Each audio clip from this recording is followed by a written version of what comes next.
నటరాజ నృత్య కళామంది టీజీవీ కళాక్షేత్రం సంయుక్త నిర్వహణలో 3 రోజులు శాస్త్రీయ జానపద నృత్య పోటీలను పారిశ్రామికవేత్త సినీ నటులు బివి రెడ్డి, రవీంద్ర విద్యాసంస్థల అధినేత జి పుల్లయ్య, టీజీవీ కళాక్షేత్రం అధ్యక్షులు పత్తి ఓబులయ్య ప్రారంభించారు. శుక్రవారం రాత్రి టీజీవీ కళాక్షేత్రంలో ప్రారంభమైన ఈ కార్యక్రమాలకు నిర్వాహకులు కరీముల్లా స్వాగతం పలుకుతూ వరుసగా 10వ సంవత్సరం కళా సౌరభ అవార్డుల నృత్య ప్రదర్శనలు నిర్వహిస్తున్నామని అన్నారు. వివిధ రాష్ట్రాల నుంచి కళాకారులు పోటీల్లో పాల్గొంటున్నట్లు తెలియజేశారు. ఈ సందర్భంగా సప్తగిరుల వైభవం నృత్య రూపక పోస్టర్ను బివి రెడ్డి ఆవిష్కరించారు. అనంతరం ఆయన మాట్లాడుతూ జానపద శాస్త్రీయ నృత్య ప్రదర్శనలు చూడటానికి తల్లిదండ్రులతో పాటు ప్రేక్షకులకు ఆసక్తి ఉండాలన్నారు.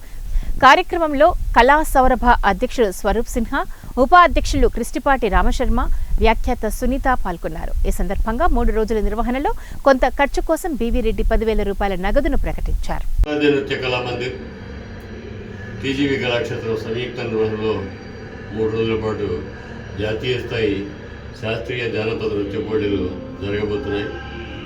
ఇతర రాష్ట్రాల నుంచి కూడా రేపు ఎల్లుండి అంటే శనివారం ఆదివారం వాళ్ళ నృత్య ప్రదర్శనలు ఉంటాయి.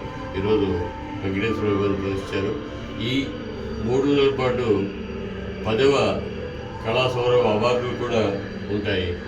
ఆ కార్యక్రమం చక్కగా నిర్వహిస్తున్నటువంటి కరీములను అభినందిస్తూ ధన్యవాదాలు. క్షేత్రం మరియు శ్రీ నటరాజ నృత్య కళామంది ఆధ్వర్యంలో కళా సౌరభ 10వ వార్షికోత్సవ వేడుకలలో జాతీయ స్థాయి శాస్త్రీయ జానపద నృత్య పోటీలను ఏర్పాటు చేయడం జరిగింది. 10వ తేదీ, 11వ తేదీ, 12వ తేదీ 3 రోజుల్లో 150 మంది డాన్సర్స్ పార్టిసిపేషన్ చేస్తున్నారు. వీళ్ళలో విజయం ఎవరదో తెలుసుకునేందుకు పోటాపోటీగా నృత్య ప్రదర్శనలను చేయుచున్నారు విద్యార్థులు.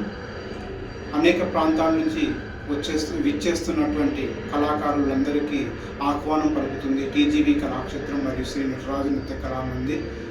కళా సౌరభ అంటే సంగీత, సాహిత్య, నృత్య, శిల్ప, చిత్రలేఖనంలో విశిష్ట సేవలు అందిస్తున్న ప్రతి ఒక్కరికి చిరు సత్కారం చేయ లక్ష్యంగా ఏర్పడిన సంస్థే కళా సౌరభ.